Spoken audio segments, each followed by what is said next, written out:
So I think for all of this, like for all these years of just always giving my dad like all of my love and just being so stressed about his health and just wanting the best for him and just constantly I am dealing with so much of my own trauma that he was not there for, and I'm also having to deal with his trauma, right?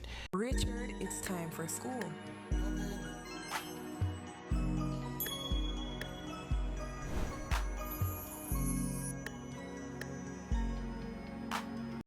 Hello, traveler. It is D.T.Richard, and today's rant will be learning to decenter your dad, learning to decenter your father. If you clicked on this video, you're probably a very sensitive soul.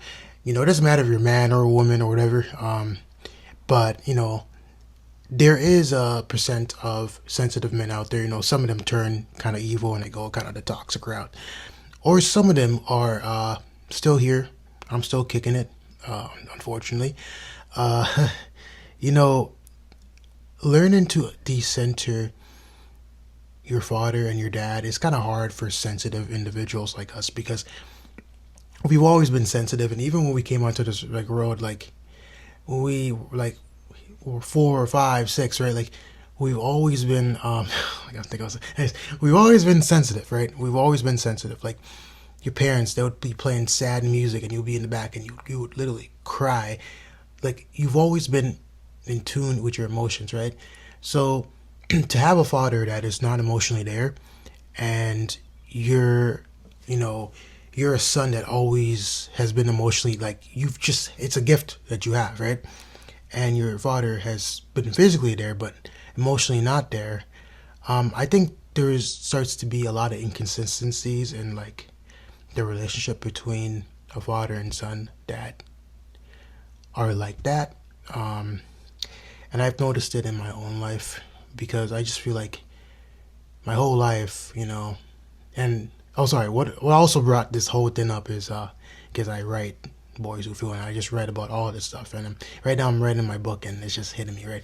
But my whole life, I've always just tried to do everything to make my father happy, or just make him feel, you know, everything. And I feel like I used to be way more like emotionally inclined to get to know him, but I also feel like he never cared to know me, right?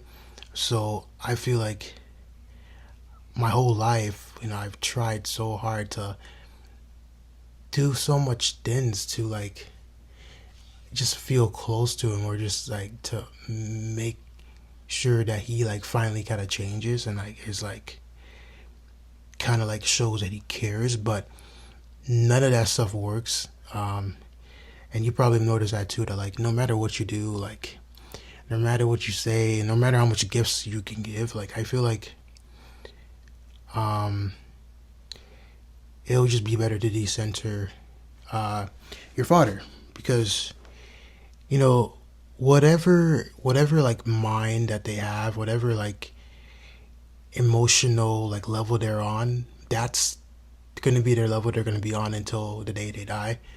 So like they'll never like change in reality, even if it's like the truth. Like you can like give them the truth, how saying how a lot of this is toxic and a lot of this is not good, but they do. Wait, hold on. What does it say over here? Okay, I was about to say. Yeah. So a lot of it. No, a lot of it. Well, what was my train of thought? Fuck. But yeah, you can do anything to try to show them that what they're doing is not right. And even though like you can say the truth and you can show them the facts and everything, they still are just gonna stay in their old ways. And it's kind of weird because like all the things that you have asked your father for, or all the things that you have wanted from your father, like he never would give you that, right? But when he gets older now, he expects you to like, first of all, like he wants those same things. Like he wants you to do all the emotional things for him, but he never did that for you as a kid.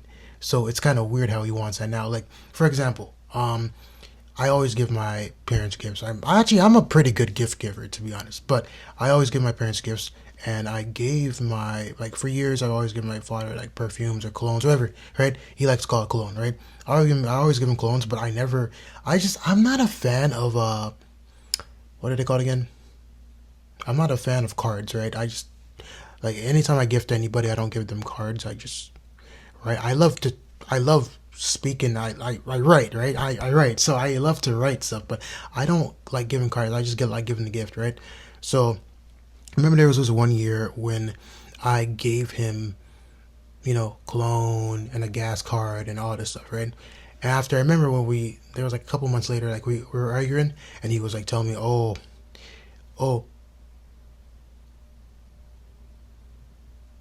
sorry, oh, um, you don't even like to speak. You don't even like to give me anything. Like, look at your brother, your other brother, right? You know how Caribbean parents are. Just probably, I don't know if you can relate to this. So anyways, he was like, look at your brother. Like, he gives me cards. Like, he gives me stuff, and it almost brought me to tears when he gave me a card, right? Like, he was saying that to me, how I don't give cards, right? And I'm not like, I don't write down my love to him, which is pretty pathetic, but because I tried all my life. But anyways, so to continue, the next Father's Year, I the same thing, cologne, gas card, and after I wrote him a card, right, expressing my love, which made me like want to like poke my eyes out because I actually hate expressing my love to my dad because it's so weird because he never set that from the start. So whenever I try to do it, it makes me cringe because it makes me think about all the things that he did when I wanted to give him love, right? But anyways, nevertheless, right? So I gave him the card and I even read it to him, and he was like, he didn't even care. Like he was like, oh, okay, thanks, right? He didn't even care. Like he did not care. So I was like, I'm not giving him a card again, and I'm not going to waste my time giving him a card because obviously I don't think it's about the card. So I think for all of this, like for all these years of just always giving my dad like all of my love and just being so stressed about his health and just wanting the best for him and just constantly like I am dealing with so much of my own trauma that he was not there for, and I'm also having to deal with his trauma, right, about him, and that's what makes it so hard to write. It makes it very hard to write and create because I am living through the trauma that I read about. I'm living through so much different things, and it's a men's mental health month. And I just want to say that if you've been through, hold on, if you've been through abuse, physical abuse, say, uh, any type of physical abuse where somebody hurt you, punched you, choked you, any of that stuff, I just want to say that it messes you up. It really does mess you up a lot. And I'm smiling because I'm kind of uncomfortable talking about it. But it really messes you up a lot. And there's not like a space for people to talk about those things. And I think that's why if you have been through those stuff, also if you've been through your own traumas, it's even more important to decenter your dad and decenter your father because you have to learn to put all of the energy into saving yourself. Because I'm telling you right now, as you try to waste all your love that you have, when you try to waste it on your father, it's gonna go nowhere, and you're gonna just always feel empty after. It's just gonna always feel empty.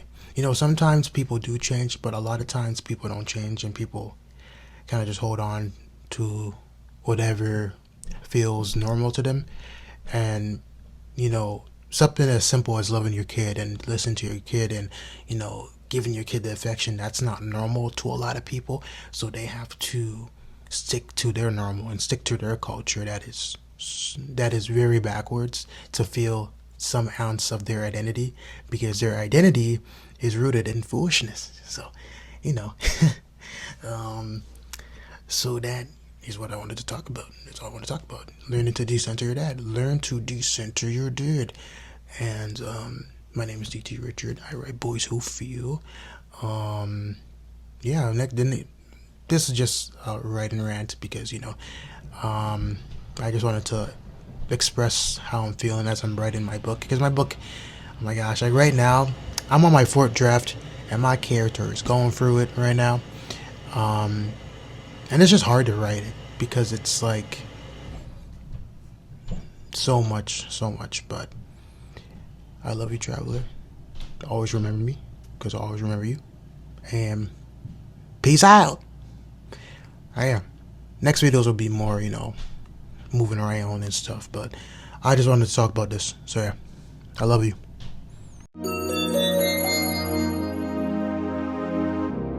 Traveler, you left the hive. On golden winds, may your thoughts now glide. Like bees in flight, with tails unheard, you found your way to honeyed words.